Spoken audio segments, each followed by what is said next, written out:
Thanks, T. Hey, Mason, welcome to Seattle, and thank you very much here for doing this. I'll just start with this right here. Coming from a different part of the conference, what's the perception that you've gained about Seattle in the recent part of your career, and maybe how has that picture cleared up to you when the trade went down, when talking to people about this kind of a chance that you're going to be getting here? Yeah, it's an exciting place to play. I think, it's a brand new organization. They have a great rink, and from what I've heard, they have great staff and good people in the room. So I'm definitely excited to get down there and meet everyone. But for me, I think it's going to be a good opportunity and a fresh start, and that's always exciting. And I'm looking forward to that, and hopefully we can get better as a team and make the playoffs. And I know that you come from a room previously with Brandon Montour in Florida. You get him back here once again. Have you had a chance to talk with him about the situation here, or anybody else that you may know around the team? Yeah, no, I talked to Monty quite a bit, here and there throughout the season anyway. So, even when we weren't on the same team, so it's nice to, have a familiar face to, come into the dressing room with, and our wives are really close, so that makes the transition pretty easy for us. Thank you. Let us go with Curtis here. Hey Mason, what was it like finding out about the trade first and foremost? And I imagine you kind of saw the landscape after the Miko deal that maybe not everybody was going to be able to be back there. Were you kind of thinking that something might be coming down the line for at least somebody in the room, that things were going to be changing down there?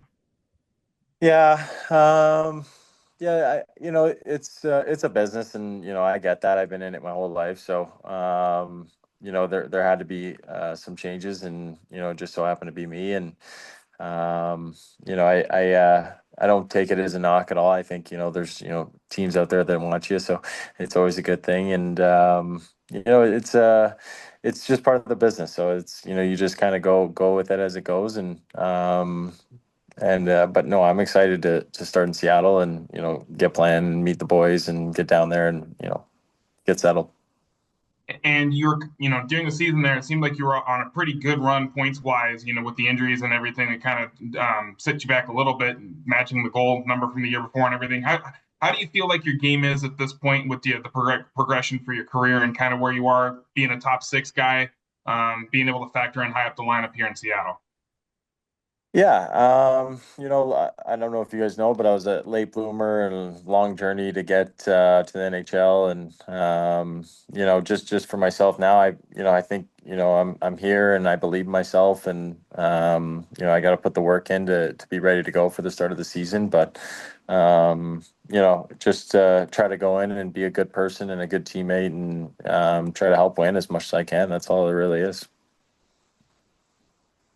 All right, Darren. Hey Mason, welcome to Seattle.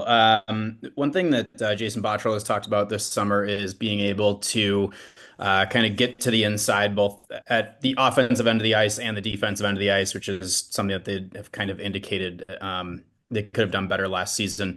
Can you just talk a little bit about your game as it pertains to that kind of mindset? And do you think that that kind of fits your style of play?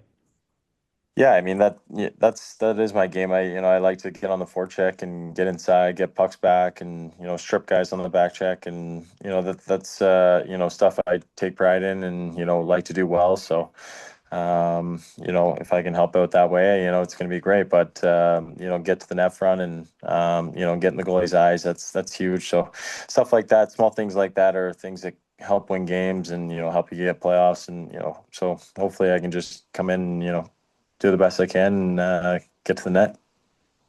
And there's been sustained success, obviously, in Dallas the last few seasons. What can you take away from that experience to help build the Kraken towards more of a perennial contender?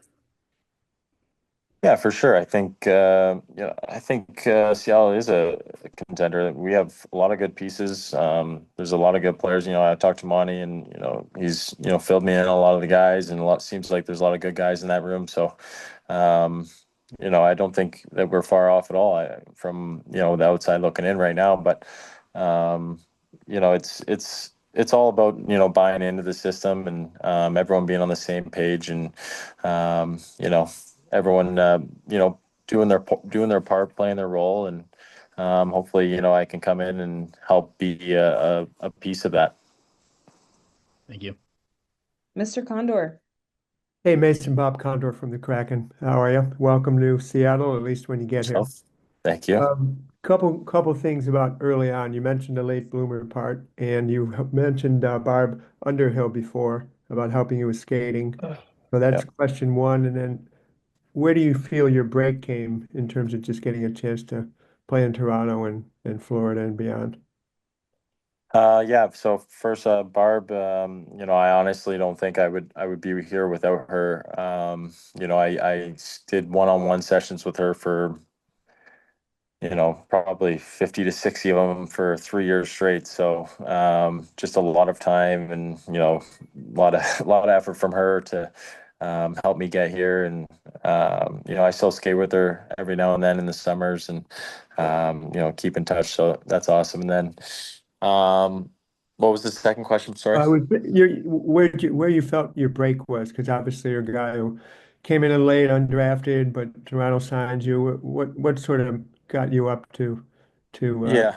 a little faster than even some guys who were way ahead of you in draft and so on? Yeah, for sure. I think, I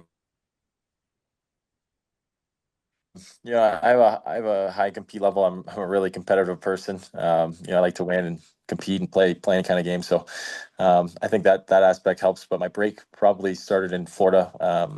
Coach Q gave me a really good opportunity there, and kind of just blossomed from there. So, thankful for that. Thanks. Let's go to Ryan, and then I'll go back to you, Mike.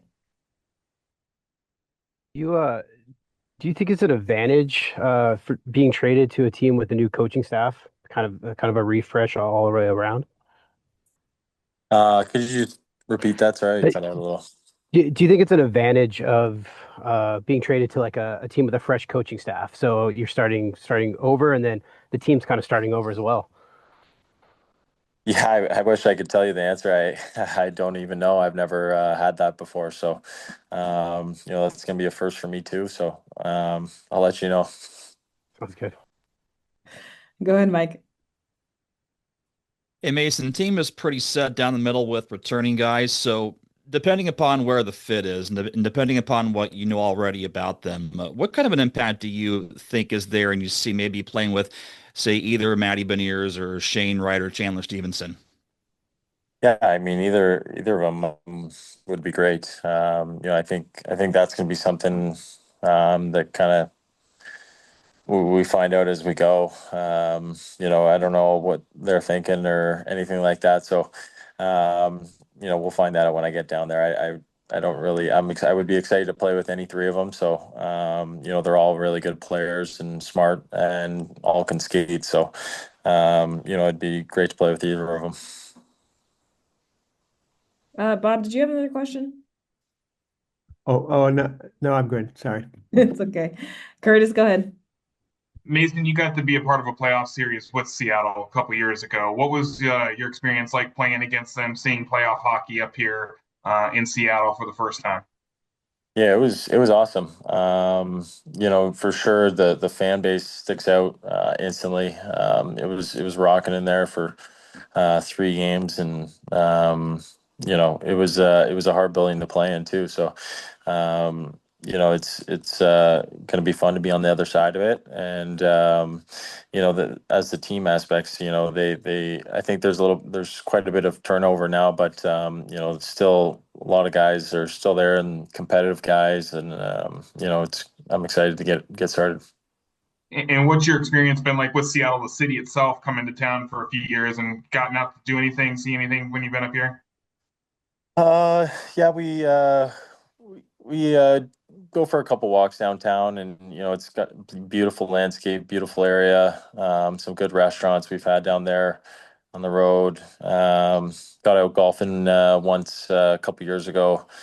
A couple of beautiful courses out there too. So, that's all exciting and appealing, and it's just gonna have to wait and see. We'll get down there and see how it is for the full year. It'll be fun.